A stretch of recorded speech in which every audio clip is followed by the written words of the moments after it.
Okay, let's jump into this. We're going to delve into real world religions and the development of your role playing game. This is going to be a little bit longer video, so those of you who aren't interested, just flip on by. But I think it's an important topic, so let's get into it. First, I'd like to say that I do not mind using real world religions as an inspiration for your role playing game. The problem I have is when people try to bring a more literal, real world religion into a fantasy role playing game. But using real world religions for inspiration for your games is not a bad idea. And let's look at some examples from pop culture. The most obvious example, of course, is Star Wars, which was made by a man who describes himself as a Methodist Buddhist. And Star Wars has those elements in it. But there are other books out there that have done this. They've gone to real world religions for inspiration. Let's take a look at them. This is Lord of Light by Roger Zelazny.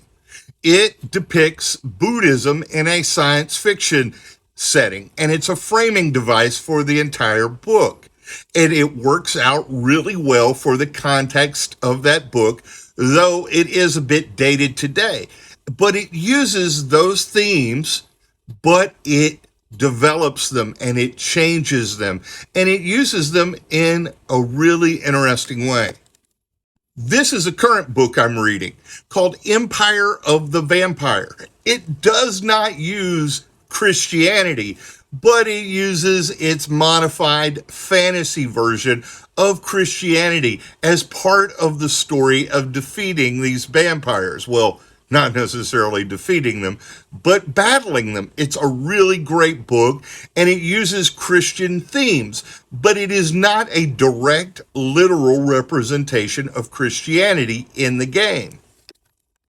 You see, trying to put real-world religions that people are currently practicing in a game becomes problematic, because then it just gets frustrating and it moves away from some of the believability of the game. It gets you out of that fantasy zone, out of that imaginative zone.